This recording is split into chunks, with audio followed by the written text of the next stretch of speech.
ছাদ বাগানের রোজকার রুটিন আজকের আপনাদের সাথে একটু শেয়ার করতে চলেছি। তো প্রথমেই এসে আমি ছাদে জল নিতে শুরু করেছি। এদিকে আমার ছোটো ছেলে আমার সঙ্গে চলে এসেছে, এটা ওর রোজকার রুটিন, রোজ আমার সঙ্গে ছাদে চলে আসবে। জল ভরা হয়ে গেছে, এবার চলে আসলাম গাছের সামনে।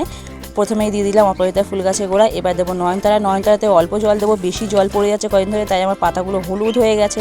আমার বেল ফুল গাছ, সেখানেও দিয়ে দেবো। বেল ফুলে প্রচুর এবছর বেল ফুল পেয়েছি। করবি ফুল গাছেও প্রচুর করবি ফুল পাচ্ছি, প্রত্যেক দিন ফুল পাচ্ছি। এই যে আমার নামমাত্র মাটি টমেটো গাছ, এদিকে আমার 3-4 বছরের পুরনো আমার নিম পাতা গাছ, তারপরে এই দিকে আছে আমার পুদিনা পাতা। দুটো ডাল নিয়ে এসেছিলাম, সেইখান থেকে ভরে গেছে বাটি।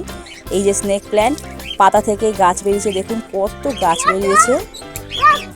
এদিকে শ্বেত আকন্দের দানা পড়ে দেখুন ছোট্ট চারা বেরিয়েছে চারিদিকে। এই যে এটা একটা শ্বেত আকন্দের চারা, কার লাগবে অবশ্যই জানাবেন।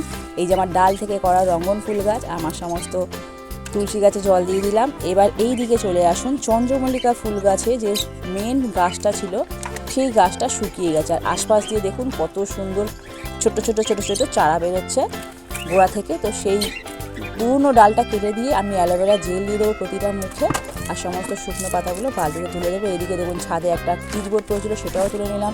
আর দেখলাম কিছু শুকনো পাতা পড়েছে, সেগুলো ভালো করে ঝাঁট দিয়ে দিলাম। তো সকালের এই সমস্তই রুটিন থাকে, সকালে রোজকার রুটিন এগুলো করতে আমার খুব ভালোও লাগে, খুব ভালোবাসি এগুলো করতে।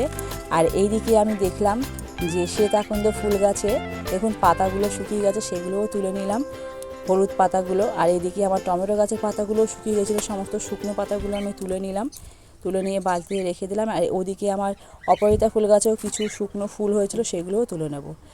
তো এই হলো আমার রোজকার ছাদ বাগানের রুটিন। তো আপনাদের ভিডিওটা ভালো লাগে অবশ্যই একটা লাইক করে দেবেন। আজ এই পর্যন্তই, দেখা হচ্ছে নেক্সট ভিডিও। টাটা।